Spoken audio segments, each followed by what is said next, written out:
All right, guys, so gone ahead and put everything back together. Here's my little test bench that I like to use to test my monitors before I put them back in. So you do have to flip the you have to flip the you have to flip the red and not the red, the blue and the yellow. You got to flip those to get the image to look right. So, but yeah, look, it's really clean. I cleaned up the tube. Didn't want it all filthy in there with such a clean tube, so I just cleaned it up. Everything's looking really good now. And look at that. Such a clean picture. I still gotta dial in the focus a little bit. This is with me doing zero adjustment, so that gives you such a really good bench to kind of get this dialed in. But that looks really good.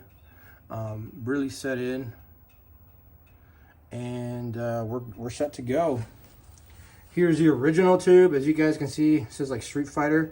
So this was an X-Men versus Streetfighter cabinet, I guess, for the majority of its life, for it to get burned in. And you can see where it says virtual audio or something like that here. So I mean, and there's a symbol for the Q sound. So it was really bad burn in. I mean, I could get a decent picture out of it, but there's some other issues going on with it. So I figured I'd just get this fixed. And you can see where they didn't have the image properly set as far as like the height and the verticality, because you can see there's a little bit of white spots where that was never used. So it kind of gives you a good idea. They were never really calibrated this monitor while it was in use. You see how it's extended all the way out to where as far the overcast can go, or the overscan, sorry, can go. So now I've got this Alpha 3. I love using the Alpha 3 just because it's a single board, not so big, as heavy as the older CPU2 hardware. But I like using it as a test board just to test. And we've got a really nice setup now, so I can go ahead and pop this in. Ready to go to the recycle. Two Sanyos, 19 and a 25. These work too on the K7000.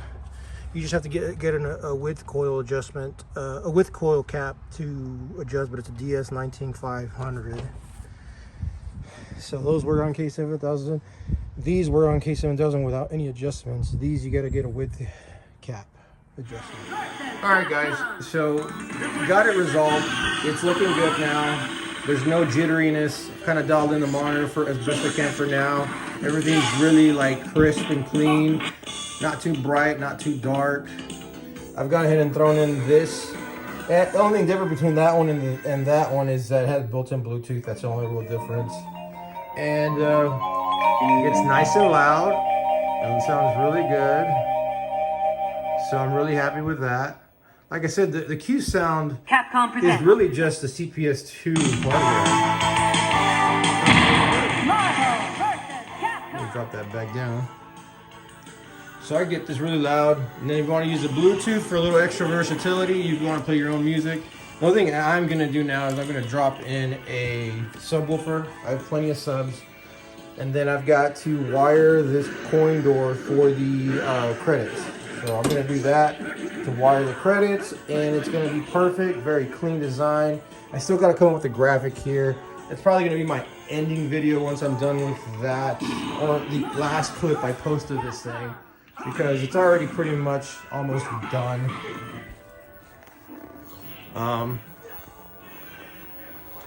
There goes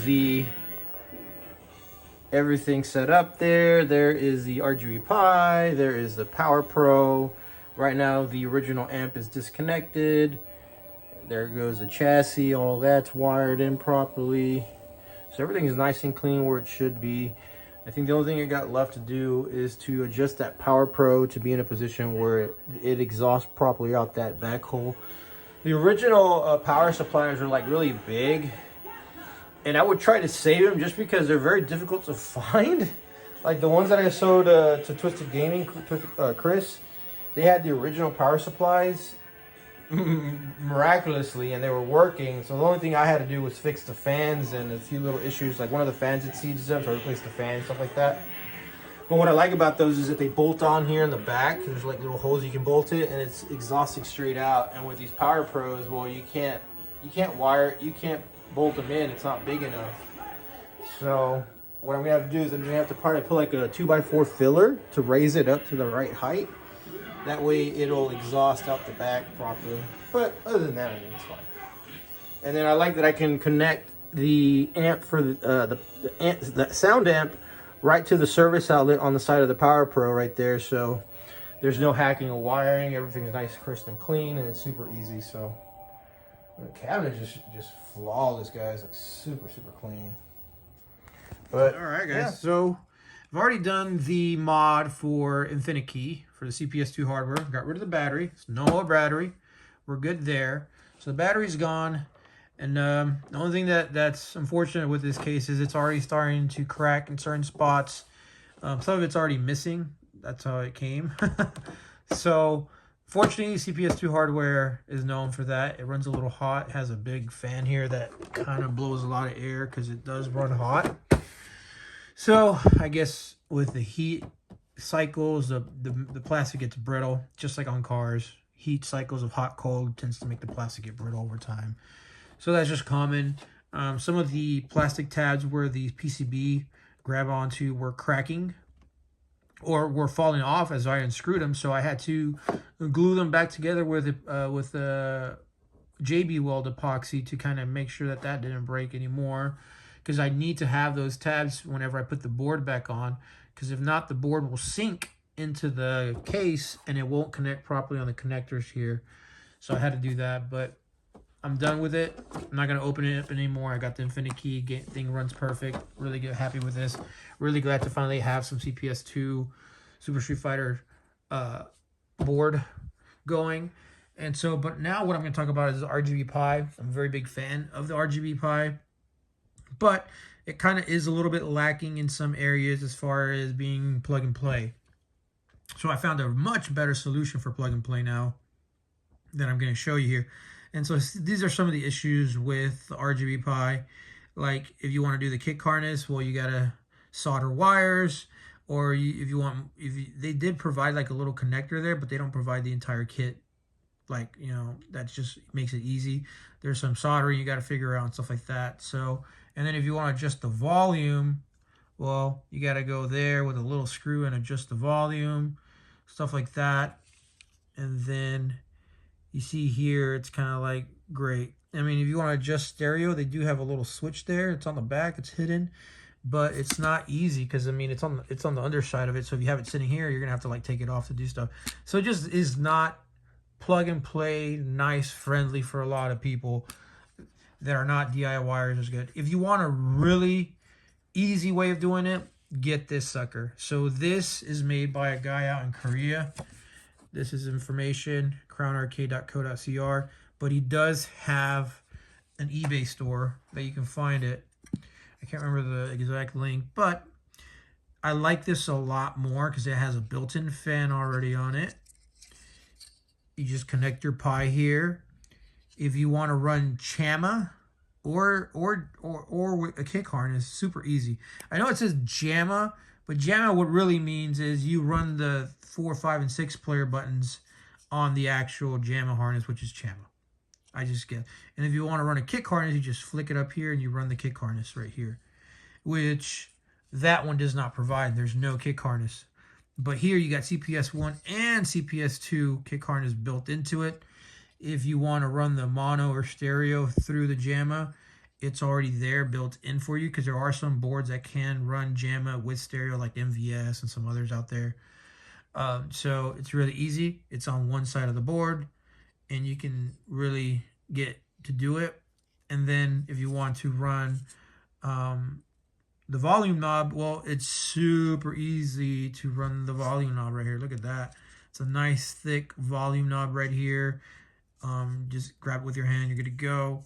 And then to connect your CPS2 or CPS1 kick harness is right here on the side. So the board will sit right here and you've got the room to make other adjustments that you need, as opposed to this. There's not really any way to do any adjustments. So I think this is a superior product for those people that don't want to mess with anything and just plug and play. You know, you just pop in your SD card, pop in your games, and you're good to go. So I highly recommend this. This is what I'm using now in my Big Blue. And then what I like, he provides even the heat sinks, and he will even provide the little feet that are common on a lot of PCB boards in arcades. So that way you can just put the little feet here and then just bolt it onto the wood plank, because usually when you're setting up arcade PCBs inside the machine, they're usually on a wood plank.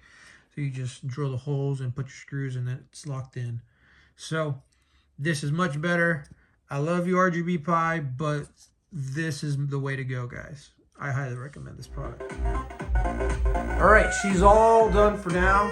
I ended up just putting back the custom graphic for the glass. I think that looks good enough for now until I get enough time to design something for my own later on down the road. I mean, I do have the originals for the Street Fighter, but I just think it ties everything in. Although it's not perfect, but it'll be good for now. I just cleaned everything up. I went ahead and wired in the button. I still need to design some kind of graphic to light up in there, but I figured I wanted to end the video now and kind of show you the end product. And it's a very clean cabinet, right? So I've gone ahead and done an RGB Pi for now.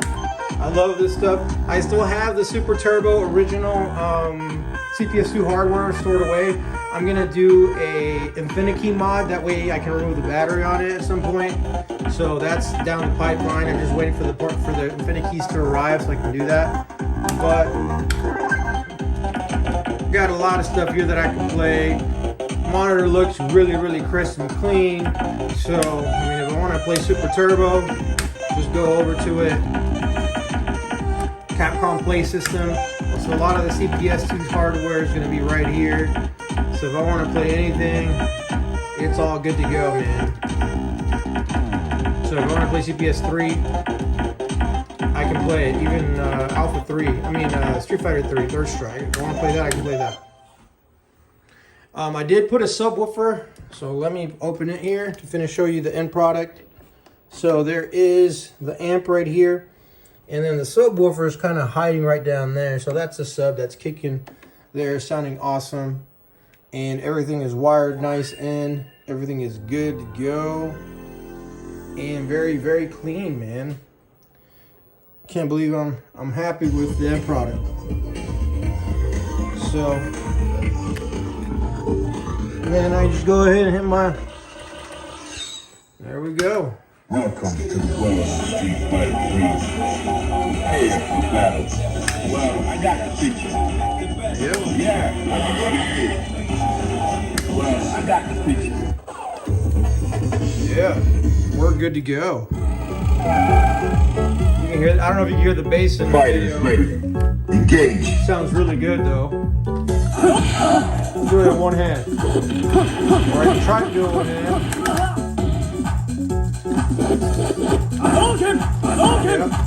Try to do it in one hand, but you get the point, right? Looks really clean. No more burn-in. That's the main thing. I was so worried about that dumb burn-in. Luckily, I found some 25-inch tubes. I found 2 Sanyo and one of the sharp ones. So I have a sharp one as well in the Sanyos. So I love them. They're great. They're super easy to fit. You can even play some of the prototypes.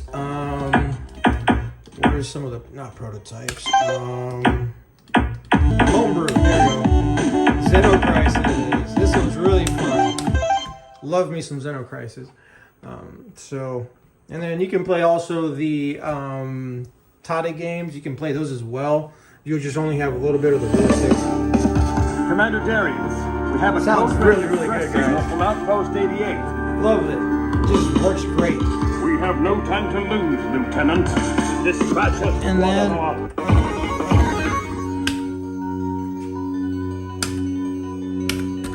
Make your selection. there we go. We're set. So, Commencing operations. like I said, guys, the goal is going to be to have this at the Texas Pinball Festival next year around March. So you guys want to go to Texas Pinball Festival, you'll probably see it there. I mean, it might change. I might not be able to make it, but if nothing changes, I'll have this at the Texas Pinball Festival next year so people can enjoy it. And it's man. It's awesome. It's great. It's great, man. I'm really glad with this. Super minty. Now only need to do a few things to it. Get the monitor cleaned up. Get everything in its rightful spot. And man, I'm golden on this thing. I don't want to get rid of it. And now I got to get these 2 projects done and do videos on those as well. So I'll get to that. And you guys have a good one.